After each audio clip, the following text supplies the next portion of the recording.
নিয়ন্ত্রণ হারিয়ে লরির পেছনে সজোরে ধাক্কা মারল একটি যাত্রীবাহী বাস। বৃহস্পতিবার রাতে ঘটনাটি ঘটেছে বাঁকুড়ার কতুলপুর থানার সাঁইতারা এলাকায়। ঘটনায় ওই বেসরকারি বাসের মোট 14 জন যাত্রী আহত হয়। আহতদের উদ্ধার করে কতুলপুর গ্রামীণ হাসপাতালে নিয়ে যায় কতুলপুর থানার পুলিশ। স্থানীয় সূত্রে জানা গেছে, বৃহস্পতিবার রাতে যাত্রী বোঝাই একটি বেসরকারি বাস আরামবাগ থেকে বিষ্ণুপুরের দিকে যাচ্ছিল। কতুলপুর থানার সাঁইতারার কাছাকাছি আসতেই ওই যাত্রীবাহী বাসটি নিয়ন্ত্রণ হারিয়ে সজোরে ধাক্কা মারে সামনে চলন্ত একটি লরিকে। ধাক্কার অভিঘাত এতটাই জোর ছিল যে বাসের সামনের অংশ কার্যত দুমড়ে মুচড়ে যায়। ঘটনায় আহত হন বাসে থাকা প্রায় 14 জন যাত্রী।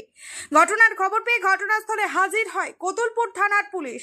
স্থানীয়দের সাহায্যে দ্রুত আহত যাত্রীদের বাসটি থেকে উদ্ধার করে পুলিশ চিকিৎসার জন্য স্থানীয় কতুলপুর গ্রামীণ হাসপাতালে নিয়ে যায়। আহতদের মধ্যে 4 জন যাত্রীর আঘাত গুরুতর থাকায় পরে তাদের আরামবাগ মহকুমা হাসপাতাল ও বিষ্ণুপুর জেলা হাসপাতালে স্থানান্তর করা হয়। পুলিশ বাসটিকে আটক করেছে, তবে লরিটি ঘটনাস্থল থেকে চলে যাওয়ায় সেটিকে আটক করা সম্ভব হয়নি। কি কারণে বাসটি নিয়ন্ত্রণ হারিয়ে সামনে চলন্ত লরিকে ধাক্কা দিল তা জানতে তদন্ত শুরু করেছে কতুলপুর থানার পুলিশ। আরতি বাসটা আরামবাগ থেকে বিষ্ণুপুর দিকে যাচ্ছিলেন, এখানে একটি ডাম্পার দাঁড়িয়ে ছিল।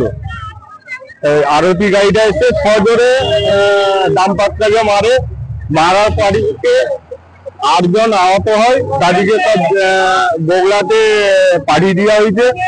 আর কতুলপুর থানার ভ্যান এখানে ছিল, আর একটা গাড়ি এখানে অ্যাক্সিডেন্ট হয়েছিল, সেটা রেস্কিউ করে এখানেই ছিল।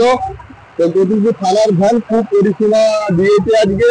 হ্যাঁ, সঙ্গে সঙ্গে রাস্তা রোড পুরো ক্লিয়ার করেছে। কিভাবে অ্যাক্সিডেন্টটা ঘটলো বলতে রানিং অবস্থা, গাড়িটা ডাম্পার গাড়ি এখানে দাঁড়িয়ে ছিল, আর গাড়িটা রানিং অবস্থায় এসে মেরেছে, পিছনে মেরেছে। বাসটা আসছিল আরামবাগ থেকে বিষ্ণুপুর যাচ্ছিল। লরিটা এই সাঁইতারা এখানে দাঁড়িয়ে ছিল। সাঁইতারা 8 জন আহত হয়েছে। সব বগুড়া হসপিটালে ভর্তি করা হয়েছে। সব এখন অবস্থা তো খুব খারাপ ছিল, আমরা দেখলাম রক্ত ফক্ত বেরিয়েছে। এখন কিরম আছে আমরা খবর পাইনি। আমার নাম লক্ষিণ আলী খাঁ। এখানে ওই 20 মিনিট আগে একটা লরি দাঁড়িয়েছিল, ডাম্পার লরির পেছনে যে এই যে আরতি বাসটা, এটা সরাসরি যে সামনাসামনি ধাক্কা মেরেছে। ধাক্কা মারার পরে মোটামুটি 8 জন আহত হয়েছে, তার মধ্যে 4 জনের অবস্থা আশঙ্কাজনক আর কি। এবার সঙ্গে সঙ্গে কতুলপুর থানার পুলিশ ছিল, এখানকার সাধারণ মানুষ ছিল, সবাই মিলে প্রচুর হেল্প করে সঙ্গে সঙ্গে হসপিটালে ট্রান্সফার করা হয়েছে। বাসটা আসছিল বাঁকুড়া এই আরামবাগ থেকে বিষ্ণুপুরের দিকে। লরিটা দাঁড়িয়েছিল এই সামনে এখানে দাঁড়িয়েছিল, তার পেছনে এসে সরাসরি জোর করে মারে, সজোরে মারে।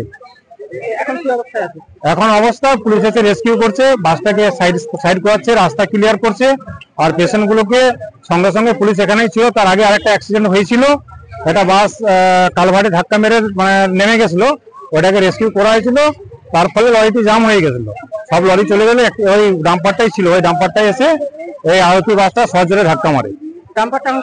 ডাম্পারটা এখন ও বেরিয়ে চলে গেছে। হ্যাঁ, এই বাসটার নাম বেসরকারি, এটা আরতি বাস হচ্ছে আরামবাগ বিষ্ণুপুর। এটা 8 জন আহত হয়েছে, তার মধ্যে 4 জনের অবস্থা একটু আশঙ্কাজনক। সব বগুড়া হাসপাতালে ট্রান্সফার করেছে। এখানকার সাধারণ মানুষ এবং পুলিশ, বিশেষ করে কতুলপুর থানার পুলিশ খুব ভালো কাজ করেছে। হ্যাঁ, যেটা প্রশংসার যোগ্য।